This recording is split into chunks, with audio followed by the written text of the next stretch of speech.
بہنوئی فوت ہوا تو میں کھڑیانہ میں اپنی بہن کے گھر چلی گئی۔ گرمیوں کے دن تھے، سارا دن مہمانوں کو پانی پلاتے تھک گئی، گھر کی ساری ذمہ داری مجھ پر تھی۔ رات ہوئی تو تھکن چور بہنوئی کے بیڈ پر جا کر لیٹ گئی۔ تھوڑی دیر بعد اچانک سے میری آنکھ کھلی تو ہوش اڑ گیا میرا بہنوئی میرے اوپر۔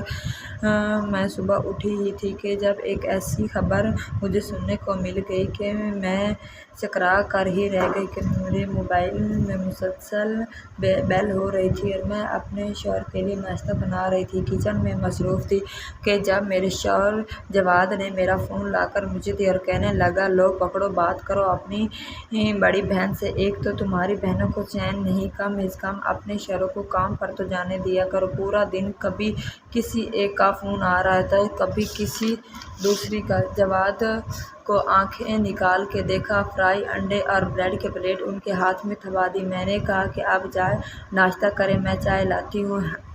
میں حیران تھی کہ آیا نے کبھی بھی صبح سویرے فون نہ کیا تھا، ہمیشہ شام میں ہماری بات ہوتی تھی، اور آج کل ویسے بھی وہ مصروف تھی۔ کلیم بھائی کی طبیعت کچھ ٹھیک نہ تھی، ان کی ذمہ داری بھی لگی ہوئی تھی۔ کافی دن سے آیا سے میری بات بھی نہیں ہوئی تھی۔ میں نے فون اٹھایا اور کان پر لگایا۔ میں نے کہا، جی آیا، میرا یہ کہنا تھا۔ مجھے آگے سے سسکیوں کی رونے کی آواز آ رہی تھی۔ میرا دل تو گھبرانے لگا، مجھے لگا کہ شاید کلیم بھائی کی وجہ سے پریشان ہے۔ دل برداشتہ ہو کر رو رہی تھی، لیکن میں نہیں چاہتی تھی کہ میری بہن پر کون سی قیامت ٹوٹ پڑی۔ وہ روتے ہوئے کہنے لگی کہ ساجدہ، کلیم مجھے اکیلے چھوڑ کر چلے گئے۔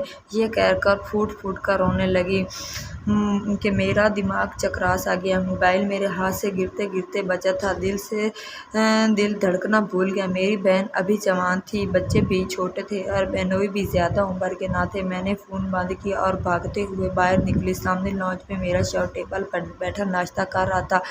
مجھے یوں پریشان دیکھا تو کہنے لگا، کیا ہوا؟ میری آنکھوں سے آنسو جاری تھے، میرے حلق سے یوں لگ رہا تھا